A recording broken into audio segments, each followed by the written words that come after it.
لوگ نوافل کے فضائل دے کر اتنے خوش ہو جاتے کہ فرائض چھوڑ دیتے. تو یہ حدیث میں دونوں باتیں ایک ساتھ آ رہی ہیں. آپ غور سے سنیے نفل کی اہمیت، غور سے سنیے. نبی اکرم صلی اللہ علیہ وسلم فرماتے ہیں، اور بخاری کی یہ روایت ہے، اللہ تعالیٰ فرماتا ہے، حدیث قدسی ہے، اللہ تعالیٰ فرماتا ہے جو شخص میرے دوست سے دشمنی کرتا ہے میں اس کے خلاف اعلان جنگ کر دیتا ہوں. کیا فرمایا اللہ تعالیٰ؟ جو میرے دوست سے دشمنی کرتا ہے میں اس کے خلاف اعلان جنگ کر دیتا ہوں. مطلب جو اللہ کے ولی ہوتے ہیں، اور یقین اللہ کے ولی ہوتے ہیں، اللہ کے دوست ہوتے ہیں، یاد رکھیے اللہ کے ولی ہوتے ہیں. تو اللہ تعالیٰ فرما رہا ہے جو میرے دوست سے دشمنی کرتا ہے، اور اللہ کے دوست کون ہے؟ جو تقوی اختیار کرتے ہیں. ایمان والے ہونا پہلی شرط، وہ تقوی اختیار کرتے ہیں اور ہر کام سنت کے مطابق کرتے ہیں. ٹھیک ہے. تو بہرحال ورنہ میں اس لیے کہہ رہا ہوں اللہ کے دوست، ورنہ ہمارے پاس جو سنت کی مخالفت کرتا ہے، نماز کبھی نہیں پڑھتا، تقوی تو ہے ہی نہیں دور دور تک، اس کو ولی مانتے ہیں. اس لیے میں وضاحت کر رہا ہوں. ایمان والا جیسا حق ہے، تقوی اختیار کرنے والا انسان اور سنت کے مطابق اعمال کرنے والا. تو بہرحال اللہ تعالیٰ فرما رہا ہے جو میرے دوست سے دشمنی کرتا ہے میں اس سے اعلان جنگ کرتا ہوں. اب اندازہ لگائیے، اللہ کا جو دوست ہوتا ہے اس کو اگر دنیا میں کوئی چھیڑتا ہے یا اس سے دشمنی کوئی کرتا ہے، اللہ تعالیٰ اس کے خلاف اعلان جنگ کر دیتا ہے. کیسے کرتا ہے؟ وہ جس نے دیکھا نتیجے اس کو سمجھ میں آتے ہیں. انبیاؤں کے ساتھ جس نے برا سلوک کیا ان کے نتیجے دیکھ لیجئے، صحابہ کے ساتھ جس نے برا سلوک کیا کیسی کیسی موتیں مرے ان کی زندگی دیکھ لیجئے، سلف صالحین پہ جس نے ظلم کیا ان کی زندگیوں کا مطالعہ کرے، خاص طور سے ان کی موتیں دیکھے، اور اس کے بعد معصوم مسلمانوں پہ جس نے بھی ظلم کیا ان کی زندگی کی حالت دیکھے. آپ کہیں گے واقعی میں اللہ تعالیٰ کیسا بدلہ لیتا ہے. چونکہ اللہ تعالیٰ جب دشمنی لیتا ہے اس کے خلاف تو وہ دشمنی واقع میں نبھاتا بھی ہے. سمجھ رہا بات کو؟ ہر طرف سے اس کو جو ہے چت کر دیتا ہے اس دنیا کی زندگی میں.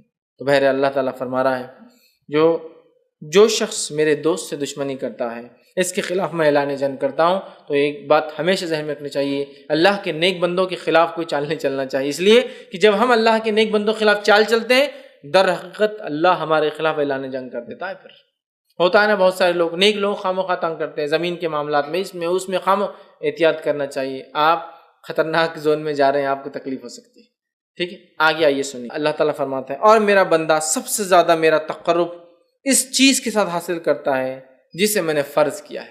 اللہ تعالیٰ فرما رہا ہے میرا بندہ سب سے قریب مجھ سے تب ہوتا ہے جب وہ میری فرض کردہ چیزوں کو پورا کرتا ہے. اللہ تعالیٰ فرما رہا ہے میرا بندہ میرے سب سے قریب کب آتا ہے؟ جب وہ چیز کرتا ہے جو میں نے اس پر فرض کی ہے. تو آپ اللہ تعالیٰ فرمائے میرا تقرب میرا بندہ سب سے زیادہ حاصل کرتا ہے اس چیز کے ذریعے جو میں نے اس پر فرض کیا ہے، یعنی فرائض کے ساتھ میرا تقرب حاصل کرنا ہی مجھ سے سب سے زیادہ مطلب فرائض کے ذریعے میرا تقرب حاصل کرنا یہ مجھے سب سے زیادہ پسند اللہ اعلان کر رہا ہے. آگے آئیے پھر اللہ تعالیٰ فرما رہا ہے حدیث قدسی ہے اور میرا بندہ نوافل کے ذریعے میرا تقرب حاصل کرتا ہے فرض سے سب سے زیادہ، لیکن نوافل سے بھی کرتا ہے فرض کے بعد. مطلب فرض جو ادا کرتا ہے اس کی نفل قبول ہوتی ہے، بات بھی یاد رکھیں. پھر اللہ فرماتا ہے پھر جب اور میرا بندہ نوافل کے ذریعے میرا تقرب حاصل کرتا رہتا ہے یہاں تک کہ میں اس سے محبت کر لیتا ہوں. میرا بندہ پہلے تو فرض کرتا ہے، میرا تقرب حاصل کر لیتا ہے، چونکہ فرض سے ہی میں سب سے زیادہ قریب ہوتا ہوں بندوں کے، یہ مجھے سب سے زیادہ محبوب ہے. پھر میرا بندہ نفل پڑھتا ہے اور نفل پڑھ کر میرا تقرب حاصل کرتا ہے، اتنا تقرب حاصل کرتا ہے کہ میں بھی اس سے محبت کرنا شروع کر دیتا ہوں نوافل کے ذریعے. اب آگے سنیے ذرا، تو میں بھی اس سے محبت کر لیتا ہوں. پھر جب میں اس سے محبت کر لیتا ہوں، فرض سب زیادہ اللہ کو پسند عمل ہے، سب زیادہ قریب بندہ فرض سے آتا ہے، لیکن فرض سے جو قریب آنے کے بعد بھی جو نفل پڑھے وہ ٹاپ موسٹ چل جاتا ہے. بولنے کا مطلب یہ ایک انسان سے فرض بھی کرتا ہے اللہ سے قریب ہوتا ہے، لیکن فرض کے بعد جو نفل پڑھے وہ ٹاپ موسٹ لیول تک پہنچ جاتا ہے اللہ کے قریب، اتنا کہ اللہ تعالیٰ اس سے محبت کرنے لگتا ہے. اور اللہ فرماتا ہے اور جب میں اس سے محبت کرنے لگتا ہوں تو میں اس کا کان بن جاتا ہوں جس سے وہ سنتا ہے.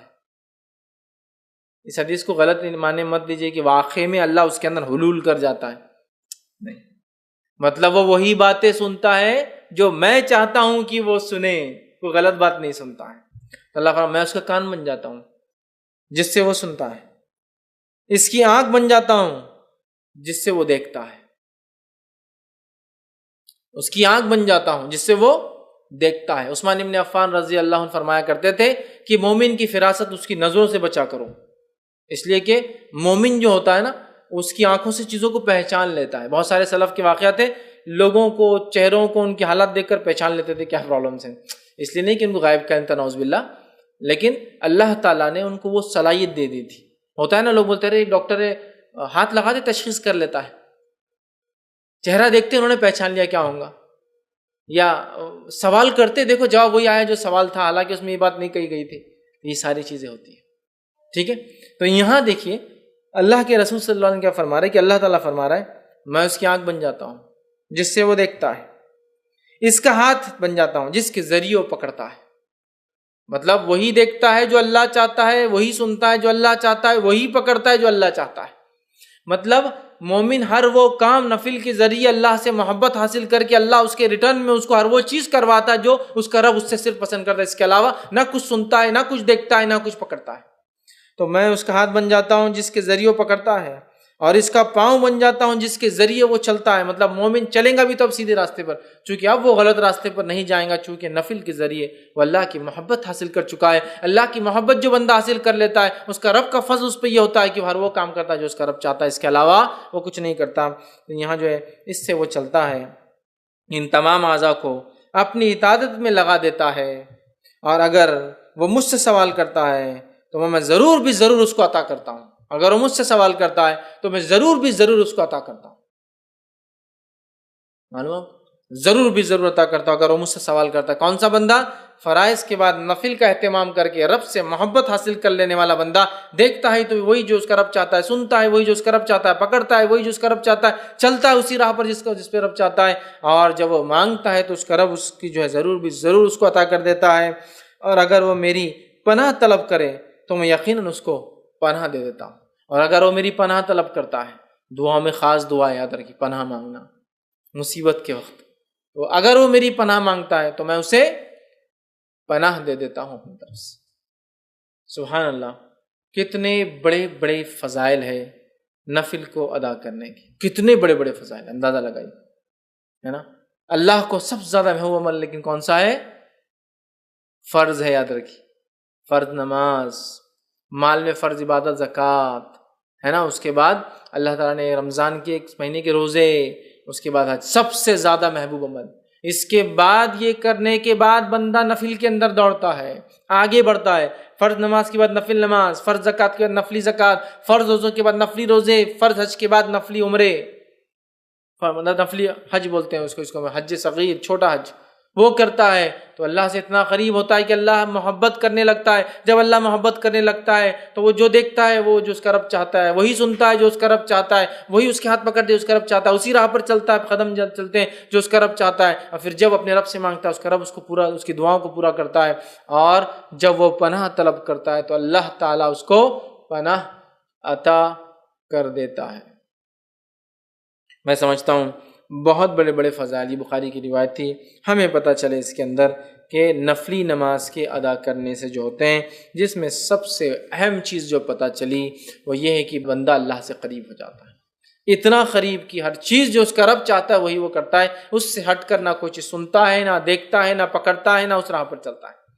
ہم میں ہر شخص چاہتا ہے ہم نیک بنے، اور پتہ نہیں لوگوں نے ولایت حاصل کرنے کی کون کون سے ذریعے بنا لی، اور یہی اللہ کے ولی ہے، چونکہ شروع میں اللہ نے کیا کہہ دیا کہ اللہ کے رسول فرماتے ہیں، اللہ تعالیٰ فرماتے جو شخص میرے دوست سے دشمنی کرتا ہے میں اس سے اعلان جنگ کرتا ہوں، اور پھر آگے اس کی بعد صفت دوست کون ہے؟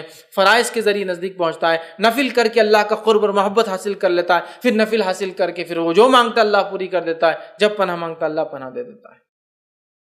ہم سب چاہتے ہیں نیک بنے، ہم سب چاہتے ہیں اللہ ہماری دعاؤں کو قبول کرے، ہم سب چاہتے ہیں کہ جب ہم اللہ سے جو مانگے اللہ دے دے، تو ہمیں بھی پھر اللہ تعالیٰ کو پہلے راضی کرنا ہو۔ ارے دنیا کے اندر تو پتہ نہیں کتنی چاپلوسیاں لوگوں کو کرنا پڑتی چھوٹے چھوٹے کام نکالنے کے لیے، ہاں کتنی چاپلوسیاں کرنا پڑتی ہے۔